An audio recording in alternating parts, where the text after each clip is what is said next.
Part 2। पूरी महफिल में सन्नाटा पसर गया। मेरे अब्बू अम्मी और भाइयों के ही नहीं, मेरे ससुर का भी चेहरा शर्म से झुक गया। मेरी अम्मी तड़प उठी। पर्दे के पीछे खड़ी मैं भी सिसक पड़ी।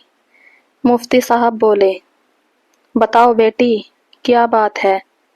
मैं जोर जोर से रोने लगी। मेरी आंखों से आंसुओं का सैलाब उमड़ पड़ा।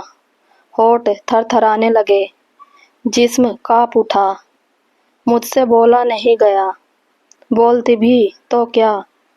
आरिफ ही खड़े हुए और तैस में बोले, हजरत, यह क्या बोलेगी? बोलने के लायक ही नहीं है यह। सिर्फ यही नहीं, इसके घर वाले भी। मेरी अम्मी का रोना और बढ़ गया। मेरे अब्बू भी फपक पड़े। भाइयों को गुस्सा आया। उनकी मुट्ठियां भिंच गई, पर अब्बू ने उन्हें चुप रहने का संकेत किया। और मैं सोच रही थी कि यह धरती फट जाए और मैं उसमें समा जाऊं, पर ऐसा होना नामुमकिन था। पेश इमाम साहब बोले, बात क्या है? मुझे बात भी तो पता चले। मेरी बीवी के सीने पर दाग है, उजले उजले, चर्बी जैसी दिखाई पड़ती है। नजर पड़ते ही मुझे घिन आती है। पंचायत में दोबारा सन्नाटा छा गया। आरिफ बोलते रहे, यह बात मुझसे छिपाई गई है, हम लोगों को नहीं बताई गई। इतना कहकर आरिफ थोड़ी देर शांत रहे और फिर बोले, और जब मुझे इसकी जानकारी हुई तो मुझे मेरी बीवी ने बताया कि ये दाग चाय के हैं। जबकि क्या?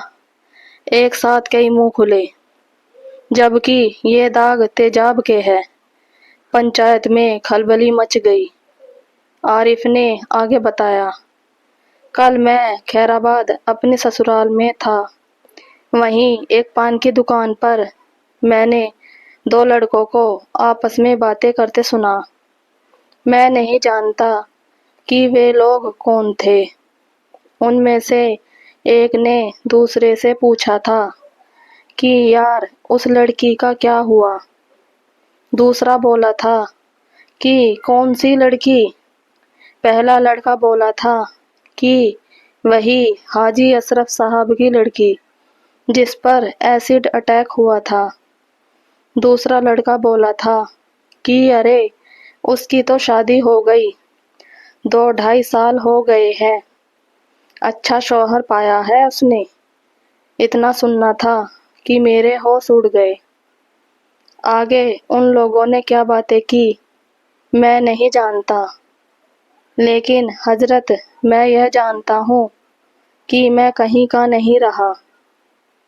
पहले तो किसी तरह एक साथ बसर हो रही थी, मगर अब हम साथ नहीं रह सकते। मुझे इस झूठी औरत से नजात दिलाइए। आरिफ अपनी बात पूरी करके बैठ गए। पंचायत में कानाफूसी होने लगी। थोड़ी देर बाद मुफ्ती साहब बोले, हाजी साहब, आप कुछ बताएंगे? क्या मामला है? हमें कुछ समझ नहीं आया। एसिड अटैक कब और क्यों? मेरे अब्बू हिम्मत करके खड़े तो हुए, पर थर थर कांपने लगे। उनसे बोला नहीं गया। अम्मी ने भी बोलना चाहा, उनसे भी नहीं बोला गया। बस खड़ी खड़ी रोती रही।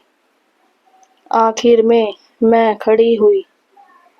मेरे घर वाले धोखेबाज है या नहीं, मैं नहीं कह सकती। हाँ, मैं यह जरूर कह सकती हूँ कि मैं झूठी हूँ। मैंने झूठ बोला है। मुझे साफ साफ बता देना चाहिए था इन दागों के बारे में। मैं बताना चाहती भी थी, मगर मुझे कोई सूरत नजर नहीं आ रही थी। सुन रहे हैं आप? मैं बोली। आरिफ ने खड़े होकर बड़े गुस्से में कहा, यह और इसके घर वाले इसी तरह लच्छेदार बातों में उलझा देते हैं, झूठ पर झूठ बोलते हैं, झूठे धोखेबाज कहीं के। मुफ्ती साहब बोले, आरिफ खामोश रहिए, अदब से पेश आइए। आरिफ सटपटा कर बैठ गए।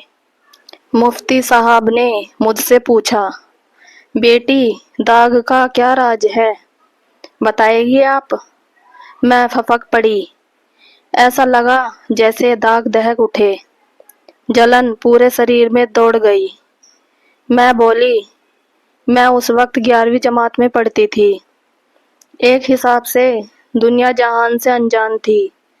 मैं Abul Kalam Azad girls inter college में रोजाना अपनी चचेरी बहन के साथ पढ़ने जाया करती थी। मेरी चचेरी बहन भी उसी स्कूल में पढ़ाया करती थी। इतना कहकर मैंने थोड़ी सी सांसें भरी और दोबारा कहना शुरू किया। मेरी चचेरी बहन की शादी जिस आदमी से हुई थी वह ठीक नहीं था, जुआरी शराबी था, उनको मारता पीटता भी था, इसलिए उन्होंने तलाक लेना चाहा था।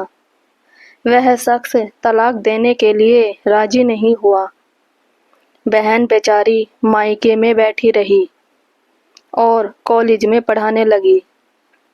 मैंने फिर थोड़ा दम लिया और आगे बोली, हर दिन की तरह उस दिन भी हम लोग खुशी खुशी कॉलेज जा रहे थे।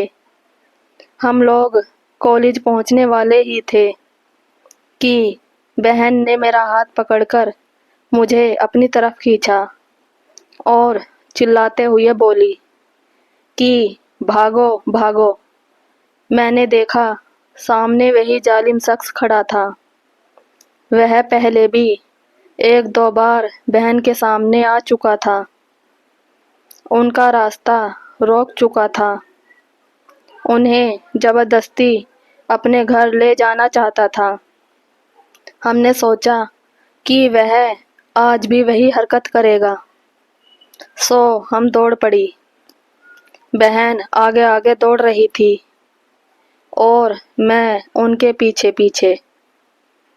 मुझे पीछा छोड़ता हुआ वह शख्स बहन के पास तक पहुंच गया और उसने एक हाथ से बहन का नकाब खींच लिया।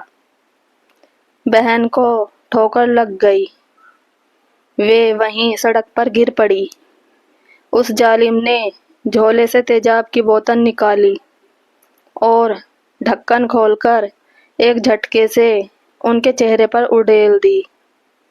मैं भी जब तक उनके करीब पहुंच चुकी थी, तेजाब के छींटे मेरे चेहरे पर तो नहीं पड़े, हाँ मेरे सीने पर जरूर आ पड़े। मेरा सीना झुलस उठा, मैं गस खाकर गिर पड़ी। जब मुझे होश आया तो मैं अस्पताल में थी। मैंने बहन के बारे में पूछा तो पता चला कि उनकी मौत तो अस्पताल पहुंचते ही हो गई थी। मेरी दुखभरी कहानी सुनकर पूरी पंचायत में खामोशी छा गई। अजब तरह की खामोशी। 90% लोगों की हमदर्दी मेरे साथ थी, पर फैसला मेरे हक में ना रहा। फैसला रहा आरिफ के हक में।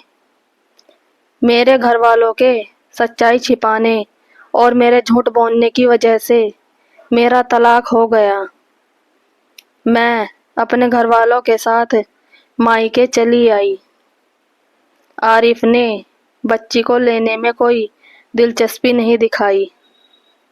यह मेरे लिए अच्छी बात हुई।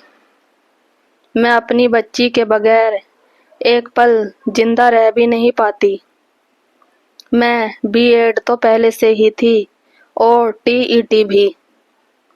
अभी जब 1 साल पहले सहायक अध्यापकों की जगह निकली तो मेरा उसमें सिलेक्शन हो गया। यही 10 किलोमीटर की दूरी पर मेरी एक प्राथमिक विद्यालय में पोस्टिंग भी हो गई। वही मेरी मुलाकात रेहान से हुई। रेहान पास ही के एक माध्यमिक स्कूल में सहायक अध्यापक है। جب سے مجھے دیکھا ہے اپنے اندر محبت کا جذبہ پالے بیٹھا ہے، مجھ سے محبت کا اظہار بھی کیا ہے اور شادی کرنے کی اچھا بھی ظاہر کی ہے۔ میں نے نہ تو اس کے پیار کو سویکار کیا ہے اور نہ ہی اس کے شادی کے پرستاؤ کو، کیونکہ میں دوبارہ اس درد کو جھیلنا نہیں چاہتی۔ اگر آپ کو ہماری یہ اسٹوری اچھی لگی ہو تو پلیز لائک، کمنٹ اور سبسکرائب ضرور کیجیے گا۔ Thank you.